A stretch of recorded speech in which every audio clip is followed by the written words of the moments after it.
네, 오늘 여러분들하고 같이 볼 말씀은 지난주에 이어서 마태복음 12장 43절에서 50절을 같이 보도록 하겠습니다. 그렇게 길지 않기 때문에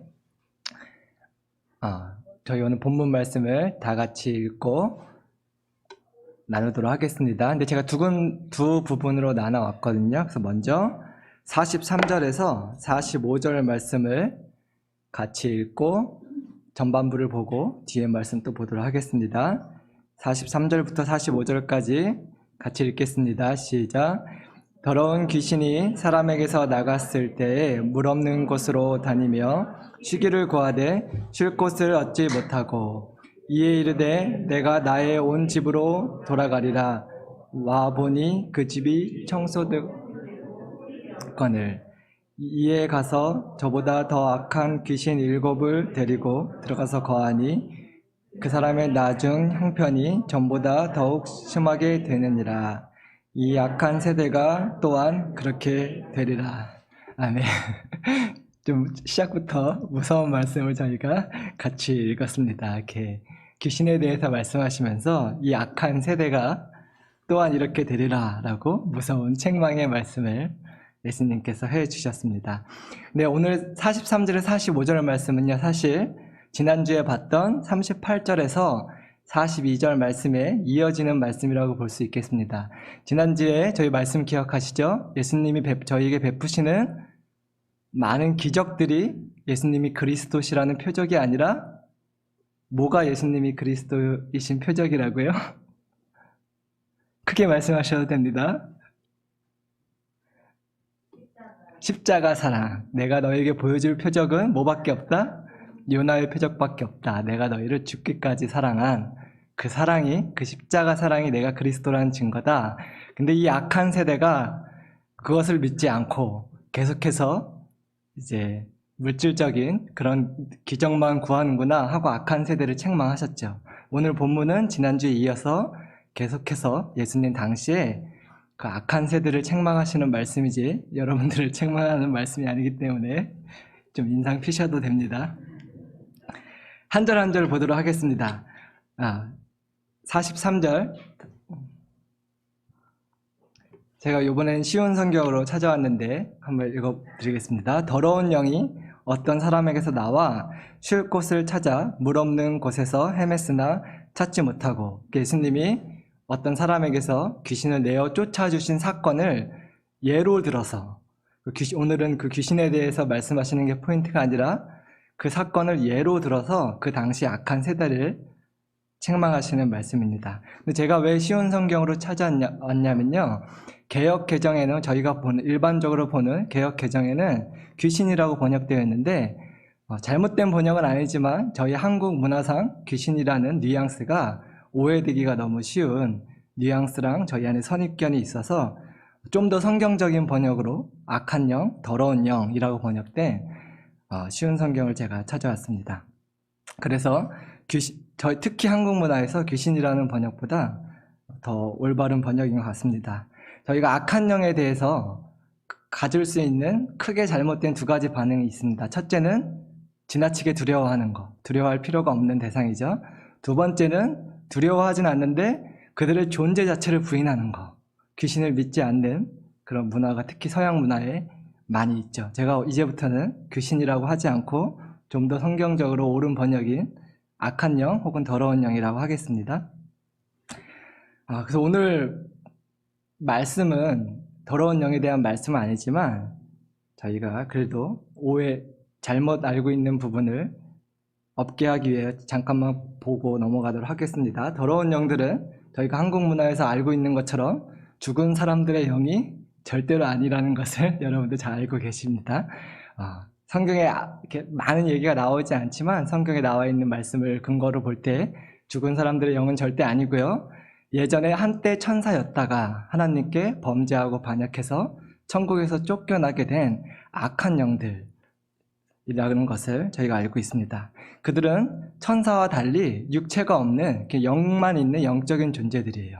성경에서 보면 천사들은 사람과 같은 형태의, 물론 죽는 몸은 아니지만 영원한 생명을 가진 그런 몸을 가지고 있었던 것으로 보입니다. 천사가 사람에게 찾아왔을 때 대면해서 얘기도 하고, 심지어 구약 성경에서 어떤 천사들은 아브라함이 천사들에게 식사를 대접했다. 그래서 그들이 아브라함이 대접한 식사를 먹었다라는 성경 구절도 있는 것으로 보아 천사들은 저희와 다른 몸이지만 몸을 갖고 있는 그런 영적인 존재들로 보이고요.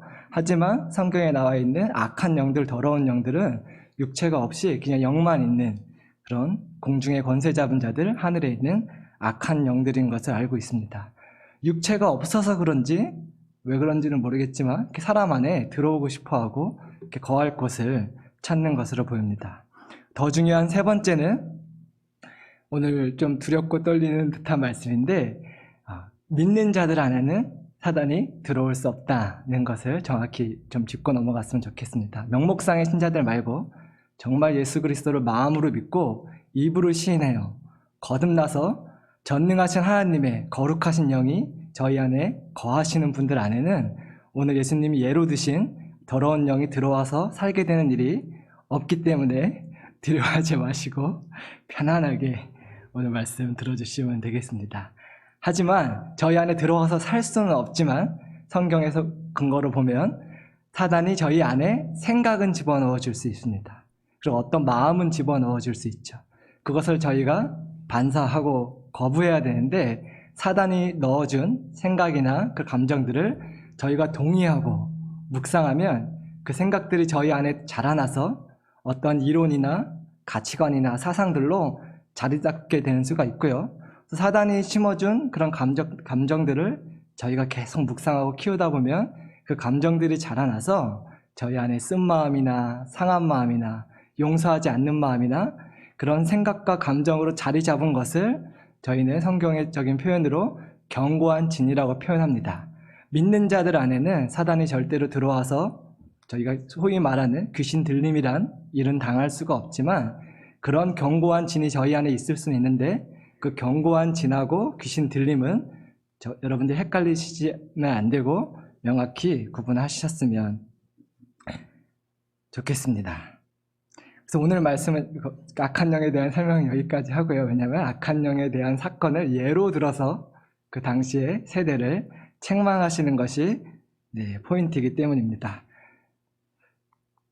44절은요, 제가 또 킹제임스 번역으로 찾아왔어요. 왜 그런지 읽고 나서 설명해 드리도록 하겠습니다. 여러분들이 갖고 계신 개역 개정하고 어느 부분이 번역이 다른지 비교하시면 좋겠습니다. 내가 내 집, 곧 내가 나온 곳으로 돌아가리라 하고는 가서 보니 집이 비어있고, 세 가지가 나와 있습니다. 비어있고, 청소되어 있고, 꾸며져 있으므로. 그래서 예수님이 계속해서 예를 드시는데, 어떤 사람에게서 귀신을 나갔는데 나가도 어디 거할 데가 없으니까 다시 내가 전에 살던 집으로 가볼까? 사람을 집으로 묘사하신 거죠. 다시 와봤더니 세 가지 뭐라고요? 비어있고, 청소되어 있고, 꾸며져 있더라. 개역 개정하고 어디가 번역이 다른지 찾으셨나요, 혹시? 네, 세 번째, 수리되어 있다고 개역 개정이 되어 있는데 킹제임스 번역이 꾸며져 있다라는 게 좀 더 옳은 번역인 것 같아서 제가 킹제임스 번역을 같이 읽었습니다. 한 가지 짚고 넘어가자면 저희 갈보리 채플은 킹제임스 번역을 신봉하는 그런 교단이 아닙니다. 성경에 여러 번역본이 있고요. 성경의 여러 번역본보다 장단점이 있고 많은 경우에 킹제임스 번역이 잘 된 부분이 있어서 킹제임스를 주로 보는 것이지, 저희가 믿는 것은 살아계신 하나님의 말씀이지 한 가지 번역본을 이렇게 신봉하는 교회는 아닙니다. 근데 여기서 꾸며져 있다는 번역이요, 좀 더 잘 된 것 같아요. 왜냐하면 수리되어 있다라는 번역이 틀린 번역은 아닌데, 그 단어를 제가 신약 성경에서 어떻게 번역됐나 찾아보니까 10번 정도 사용된 단어인데, 더 많은 경우에, 대부분의 경우에 꾸며져 있다, 치장되어 있다 이렇게 번역이 됐더라고요. 그래서 그 단어가, 동일한 단어가 쓰인 다른 구절을 제가 한 구절 찾아왔습니다. 디모데전서 2장 9절에서 10절인데요. 한번 같이 읽어볼까요? 이 말씀은 다 같이 읽지 말고 자매님들이 읽어주시면 감사하겠습니다. 자매님들에게 하신 말씀이기 때문에 같이 읽어보겠습니다. 시작.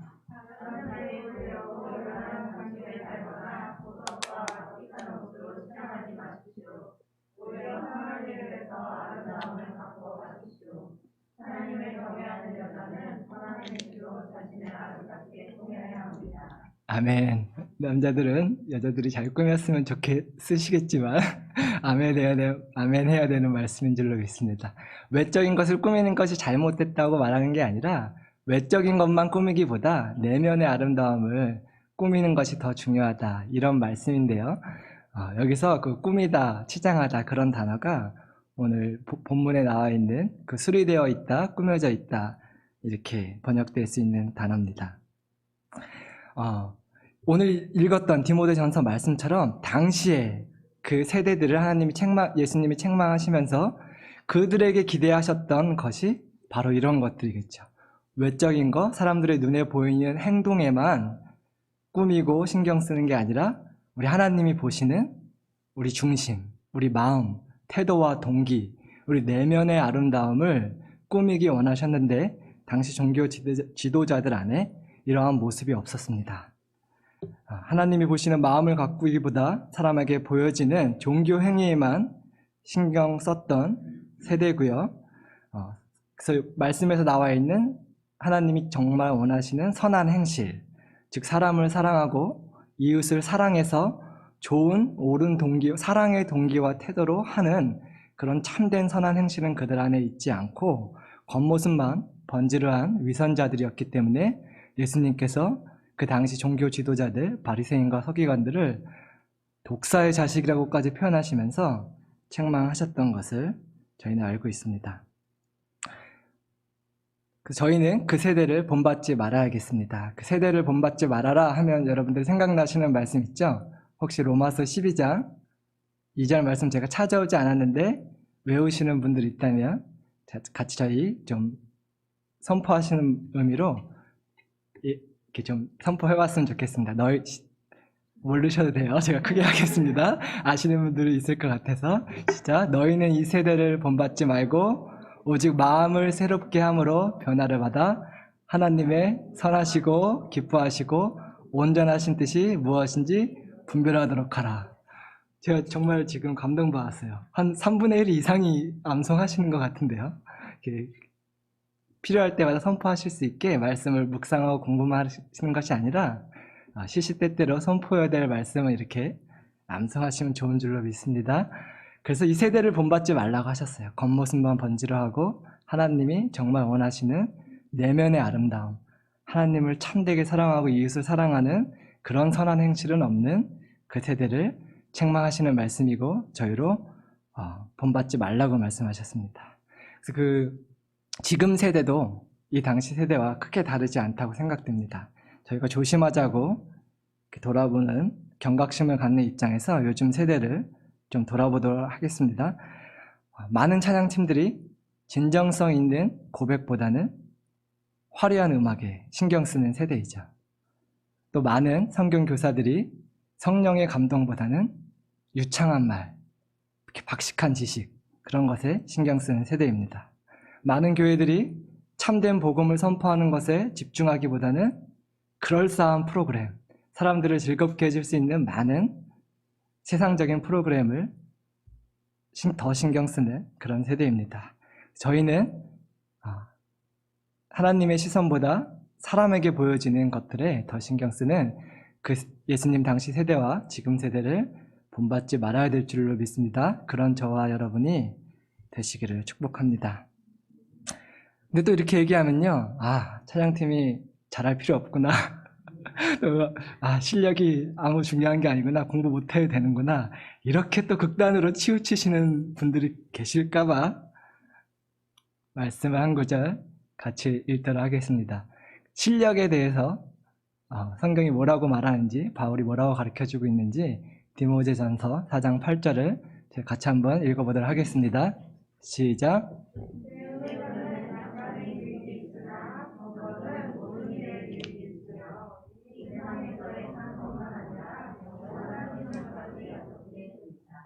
그래서 성경은 육체의 연습, 세상적인 실력을 말하는 거겠죠. 탁월함, 그런 것들이 유익이 없는 것이나 나쁜 것이라고 절대로 말하고 있지 않습니다. 찬양팀이 노래를 잘하면 못하는 것보다 훨씬 예배에 집중하기 좋겠죠. 제가 말을 좀 더 잘하고 목소리도 좀 더 이렇게 충분히 괜찮나요? 목소리가 좀 더 멋있고 거룩하고 딕션이 좋다면 여러분들이 성경 공부하시는데 도움이 되겠죠. 그런 것들이 유익이 없다고 말하는 것이 아니라 그런 실력은 약간의 유익이 있지만 우리가 더 추구해야 하는 것이 어떤 것이라고 말씀이 저희에게 가르쳐주고 있습니까? 경건의 훈련, 경건. 그 경건이 무엇일까요? 경건은 영어 단어로 보면 아주 쉽습니다. godly라는 단어인데 하나님다운 거죠. 그 세상적인 실력보다 돈이나 외모나 학업이나 뭐가 있을까요? 박식함이나 능력보다 하나님 닮은 모습이 더 우리에게 유익이 있는 줄로 믿고 그것이 우리가 정말 추구해야 될 참된 덕목인 것을 저희가 기억하기를 원합니다. 경건의 모양은 있으나 경건의 능력을 잃어버린 세대는 당연히 경건의 능력이 없기 때문에 이런 외적 약간의 유익밖에 없는 세상적인 실력과 탁월함을 추구할 수밖에 없는 것입니다. 방송이 나가고 있어서 이렇게 어떤 예를 들기가 조심스럽더라고요. 하지만 아시는 분이 없으니까 조심스럽게 좀 예를 들어보도록 하겠습니다. 제가 가는 카센터가 있는데요. 제가 갈 때마다 참 이렇게 마음이 뭐라고 하죠? 좋아요. 왜 좋냐면 죄송한 말씀이지만 실력은 조금 없으세요. 실력이 그렇게 뛰어나진 않으신데 참 정직하고 착하세요. 여러분들 여기 사신 분들은 다 경험이 있으셔 아시겠지만 특히 메카닉들이 그래요. 굳이 안 바꿔도 되는데 위험하다고 바꾸라 그러고 심지어 제가 아는 분한테 어떤 얘기를 들었냐면요. 안 볼 때 친대요. 부품을 깨트린대요. 그러고 바꾼대요. 그 어느 딜러십 가지 말라고 자기가 거기서 일했어서 거기 메카닉들이 어떻게 하는지 봤다고 이런 얘기를 저한테 해주더라고요. 조심스럽네요. 방송이라서 상호명은 절대 말하지 않겠습니다. 네, 그만 말하라고 시리가 잠시만요라고. 제가 말하고 하자는 포인트는 뭐냐면요. 실력이 뛰어난 것도 하나님께 영광을 돌릴 수 있겠지만 더 우리가 하나님께 영광을 돌리게 되는 것은 어떤 사람이 조금 실력은 부족하다고 할지라도 정말 하나님 닮은 경건의 모습, 남들 다 속이는데 정직하고 죄송해요. 제 청력에 문제가 있나 네, 이렇게 정직하고 착하고 그런 모습에 저희가 하나님께 더 영광을 돌리게 되는 것 같습니다. 제가 오히려 물어봐요, 그분께. 이거 좀 바꿔야 될 것 같은데 이제 좀 바꿔야 되지 않나요? 그럼 그분이 괜찮아요. 좀 더 타셔도 됩니다. 그 돈 벌 생각이 없으신 것 같아요. 그래서 그 카센터가 잘 안 되더라고요. 손님은 많은데 항상 깎아주시고 한 두세 시간 일하셨는데 레이버 차지를 1.5시간만 받는 거예요. 보통 1.5시간에서 대충 2시간이라고 쓰잖아요. 그 정도는 소비자들도 이해하는데 조금이라도 제가 교육자라서 그런 거 아시는지 모르겠지만 아시셔서 그런 건지 모르겠지만 어떻게 해서든지 싸게 해주려고 이렇게 하셔서 너무 정직하고 착하게 하시고 무엇보다 싸게 해주셔서 제가 그 카센터를 갑니다. 저희와 여러분이 그런 사람들이 됐으면 좋겠습니다. 이왕이면 실력도 있고 하나님 닮은 모습도 있으면 금상첨화겠지만 실력보다 탁월함보다 저희가 더 추구해야 되는 덕목이 하나님 닮은 모습, 경건, 성실하고 열심히 하고 정직하고 깨끗한 거, 착한 거, 선한 거 그런 모습을 추구하는 저희가 되기를 소원합니다. 45절은 그냥 개역 규정으로 제가 다시 보겠습니다. 그래서 이에 가서 저보다 더 악한 귀신을 7을 데리고 들어와서 거하니 그 사람의 나중 형편이 전보다 더욱 심하게 되느니라. 이 악한 세대가 또한 이렇게 되리라. 귀신이 나갔다가 약한 영이 나갔다가 다시 돌아와 보니 아까 3가지 어떻게 돼 있었다고요? 비어있고 청소돼 있고 꾸며져 있었어요. 근데 이 말씀을 오해하면 표면적으로 오해하면 집 청소하기 싫어하시는 분들이 남용하기 너무 쉬운 말씀이라고 생각됩니다. 깨끗한 집을 좋아하는구나. 집 치우지 말아야겠다. 이렇게 적용을 하셔야 되는 말씀이 절대 아니라 무엇이 문제였던 것 같아요? 세 가지 중에 비어있고 청소되어 있고 꾸며져 있고. 비어있다는 게 문제였죠. 주인 없는 빈집이었기 때문에 그 악한 영이 그 사람에게 다시 들어오게 되는 그런 일이 있을 수 있다는 것을 저희가 볼 수 있습니다. 당시 세대에 대한 말씀이에요. 당시 종교 지도자들이 그 마음 안에 그들이 받아들였어야 된 참 하나님이신 유일한 그리스도이신 예수님을 주인으로 모셔드리지 않고 영접하는 것을 거부했기 때문에 그들이 겉모습은 깨끗하고 번지르하고 종교적인 행위로 잘 꾸며져서 있었지만 그들의 영혼의 주인 대신 그들의 창조주 대신 예수님이 없는 빈집이었기 때문에 악한 영이 들어와서 거하게 되는 게 아니라 이전보다 더 많이 들어와서 더 심해지는 그런 안타까운 모습을 예수님께서 책망하시고 경고하시는 말씀입니다. 모든 사람이 죄를 범하였음에 하나님의 영광에 이르지 못하였음에 성경이 이렇게 선포해주고 있죠. 저희는 다 죄인이라서 저희의 힘과 노력으로는 절대로 선해질 수 없고 거룩해질 수 없는 것을 저희는 잘 알고 있습니다. 그러면 우리의 죄의 문제를 해결해 주실 수 있는 유일한 분, 예수님을 받아들여야 되는데 거룩하신 하나님의 영이 우리 안에 거할 때만 그분이 우리를 거룩하게 우리의 힘과 노력이 아니라 그분의 사랑과 은혜로 우리가 거룩하게 성화되어 된 것인데 마땅히 계셔야 될 우리의 주인이신 예수님이 성령님이 우리 안에 거하지 않는다면 바리새인과 같은 일들이 일어나는 것입니다. 저희는 다 예수님을 영접하고 하나님의 영이 저희 안에 거하시는 거듭난 그리스도인들이지만 같은 동일한 영적인 원리로 적용은 할 수 있을 것 같아요. 저희 안에 악한 영이 들어와서 거할 수는 없다고 했습니다. 하지만 악한 영이 주는 생각이나 감정은 저희 안에 심어지고 저희가 그것을 내어 쫓지 않는다면 저희 안에 자라날 수 있게 되는데 그래서 어떻게 적용할지 한번 보도록 하겠습니다.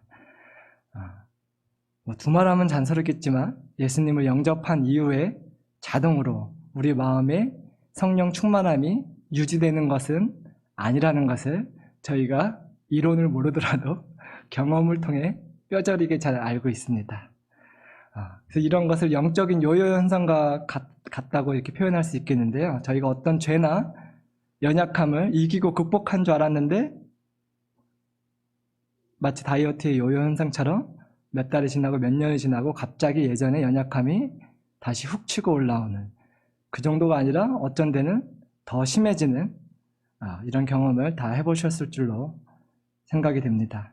그 이유가 무엇이냐면 성령 충만함이 우리가 자동으로 유지되는 것이 아니기 때문에 항상 우리가 주인으로 모셔야 되는 하나님의 말씀이신 우리 예수님, 그 예수님의 말씀, 또 거룩하신 우리를 거룩해 하실 수 있는 유일하신 분이신 하나님의 영이신 성령님을 저희 항상 마음 가운데 모셔서 우리를 빈집으로 놔두지 말고 우리가 적극적으로 하나님의 것들을 받아들이고 우리 마음을 채워야 되는데 그렇게 하지 못할 때 계속해서 하나님이 아닌 다른 존재가 주는 세상이 주는 악한 영들이 주는 생각과 감정들이 저희 안에 다시금 자라나서 마치 영적인 요요 현상처럼 우리가 극복하고 이긴 줄 알았던 연약함이나 죄가 종종 저희에게 다시 찾아오는 것을 경험하는데 방법을 이미 말씀드렸죠. 하나님의 것들로 우리 예수님의 말씀으로 거룩하신 성령님으로 날마다 적극적으로 우리 자신을 채우시는 그래서 주인이 당당히 버티고 있어서 악한 영이 주는 생각이나 감정들이 우리 안에 들어올 수 없는 그런 안전한 집이 되시기를 예수님의 이름으로 축복합니다. 죄와 싸우는 원리에 대해서 여기서 볼 수 있겠습니다. 죄된 것을 쫓아내는 것도 중요하지만 그것보다 더 중요한 것이 하나님이 주시는 것들로 우리 마음을 채우는 것이죠. 이런 표현이 있습니다. 어둠을 내어 쫓는 가장 효과적인 방법은 불을 켜는 것이다. 빛 대신 우리 예수님의 말씀이 성령님이 우리 안에 거하실 때 자연스럽게 어둠은 물러가게 되고 우리가 거룩해질 수 있기 때문에 죄와 싸우기보다 죄에게 집중하기보다 우리 하나님이 내 안에 거하시는지 내가 하나님과 동행하고 있는지 하나님이 내 안에 살아 역사하고 계시는지 그것에 더 힘을 쏟는 것이 효과적인 영적 전쟁이고 죄와 싸우는 방법인 줄로 믿습니다. 네, 이제 후반부를 보도록 하겠습니다. 46절에서 50절 말씀은 우리 예수님의 가족에 대한 말씀인데 이 말씀도 한번 길지 않기 때문에 같이 한 목소리로 쭉 읽고 한 절 한 절 공부해 보도록 하겠습니다. 읽겠습니다. 시작. 예수께서 우리에게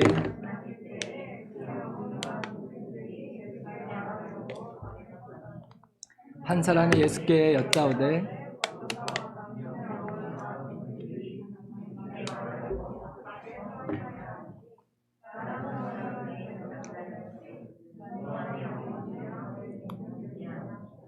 손을 내밀어 제자들을 가리켜 이르시되 나의 어머니와 나의 동생들을 보라. 누구든지 하늘에 계신 뜻대로 행하는 자가 내 형제요 자매요 어머니라 하시더라. 아멘. 이 말씀을 잘못 보면요, 표면적으로 깊게 묵상하지 않으면 예수님께서 가족들을 외면하신, 어머니를 외면한 불효자라고 오해하기 쉬운 말씀인데 그렇지 않다는 것을 잘 알고 있지만 좀 더 한 절 한 절 저희가 보도록 하겠습니다.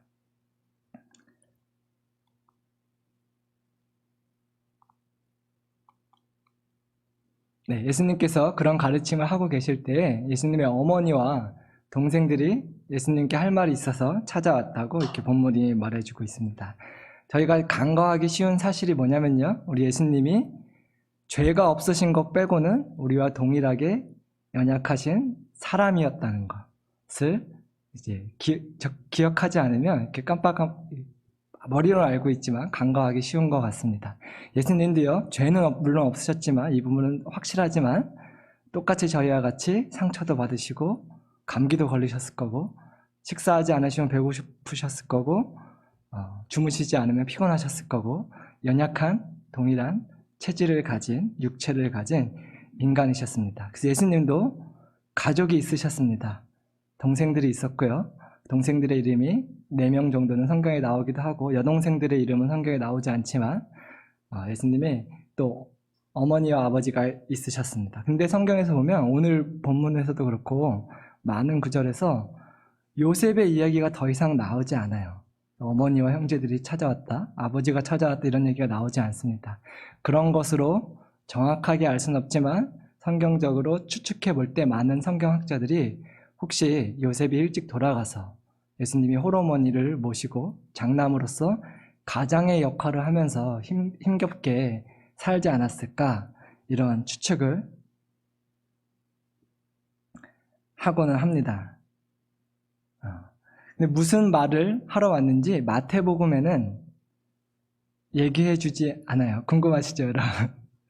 그렇게 중요한 것이 아니라서 말을 해주고 있지 않은 것 같습니다. 그런데 마가복음에 이거와 같은 동일한 사건이 나와 있는데 거기서는 이유가 나와 있어요. 그 사건이 이 사건과 같은 날인지 아닌지는 저희가 확실하게 확인할 방법은 없지만 같은 사건이었던 걸로 보여요, 문맥상. 그때 무슨 말을 하려고 찾아왔냐면 좋은 말을 해주러 온 것이 아니라 제가 찾아오진 않았어요. 예수님이 미쳤다라는 소문을 듣고 잡으러 왔다고 성경에 되어 있습니다. 갑자기 저희가 생각해보면 충분히 이해할 수 있는 말이죠.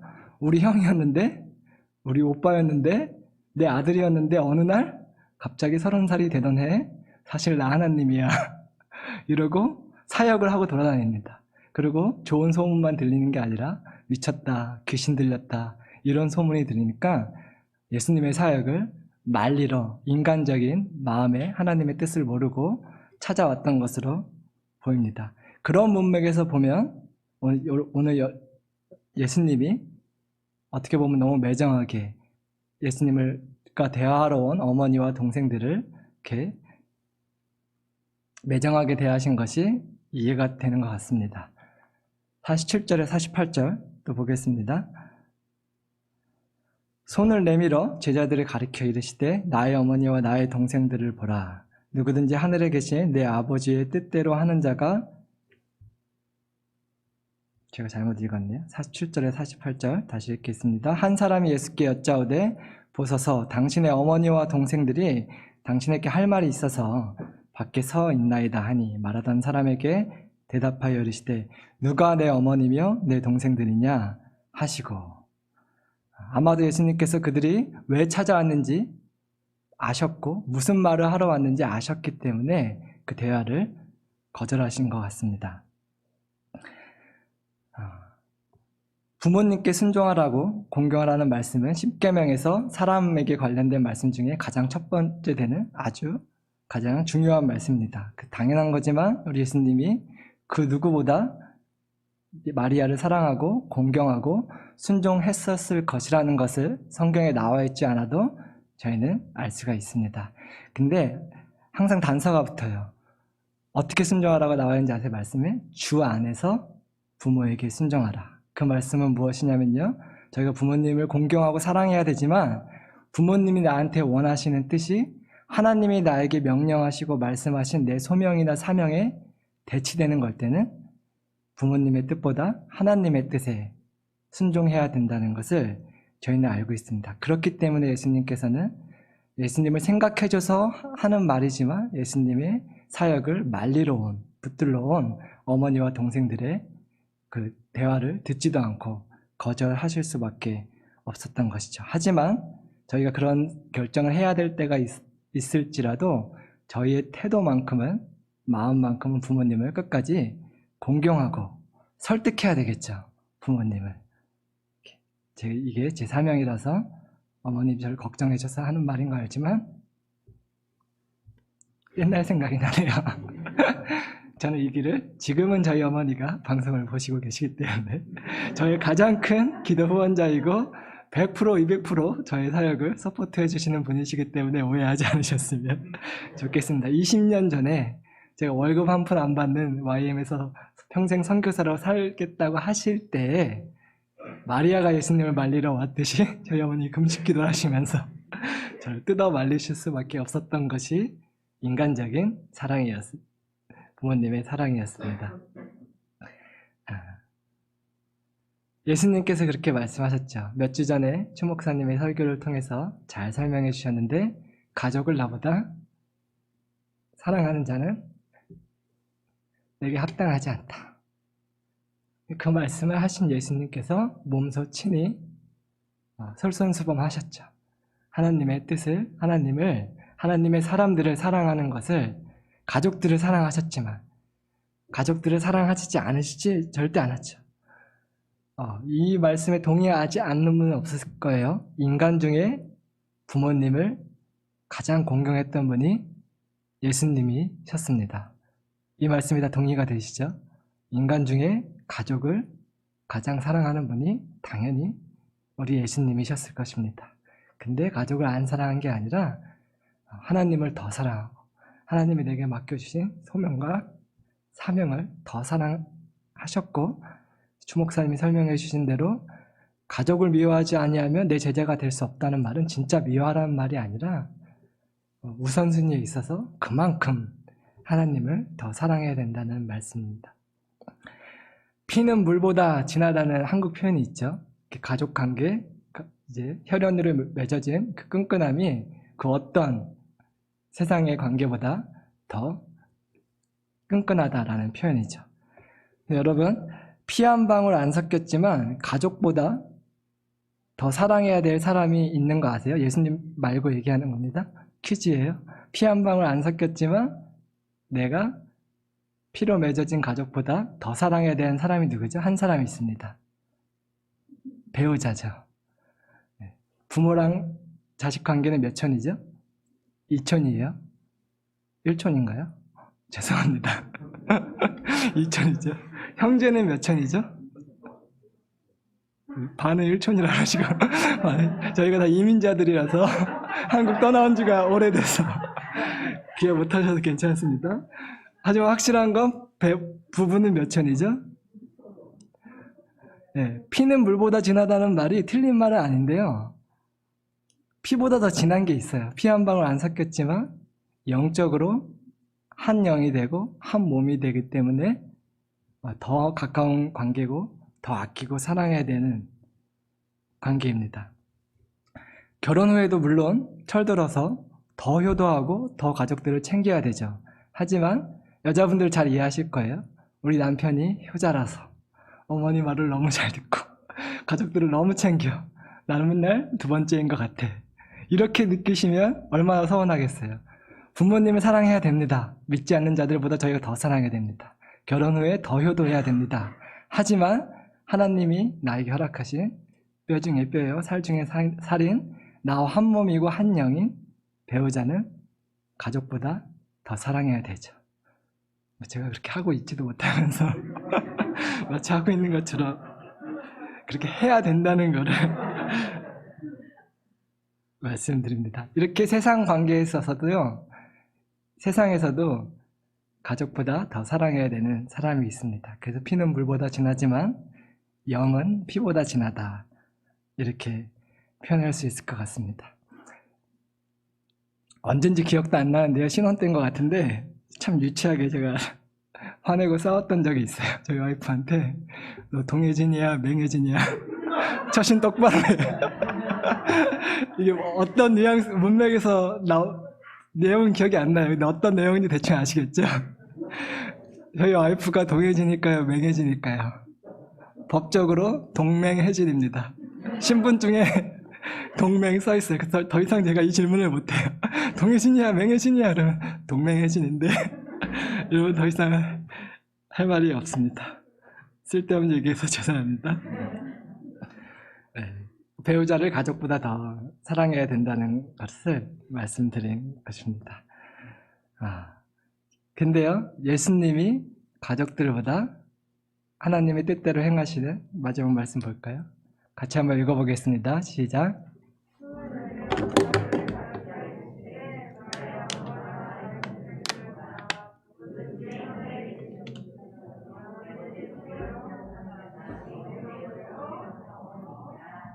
아멘. 예수님께서 예수님의 피가 섞인, 피는 안 섞였죠. 예수님의 어쨌든 친 가족보다 더 사랑하신 대상이 바로 하나님의 뜻대로 행하는 저와 여러분입니다. 왜 그런지 아세요? 예수님이 왜 가족보다 교회를 더 사랑하신지 아세요? 가족은 가족이지만 교회는 예수님의 신부이기 때문입니다.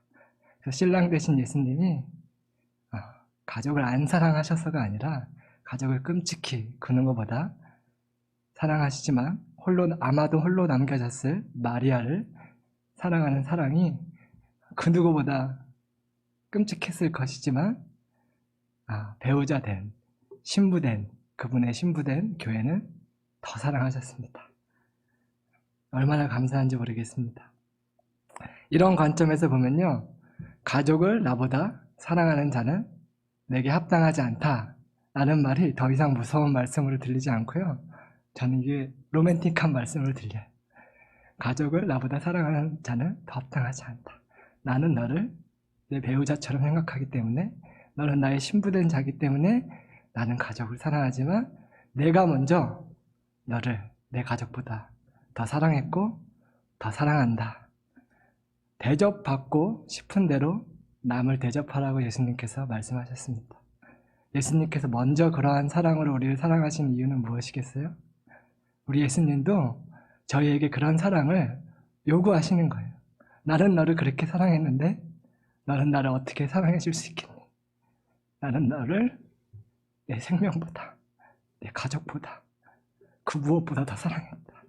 나도 너에게 그런 사랑을 받고 싶구나. 우리 예수님이 이렇게 저와 여러분을 그 사랑의 관계로 초대하신다고 믿습니다. 오늘 일어나셔서 찬양하고 말씀을 마치도록 하겠습니다.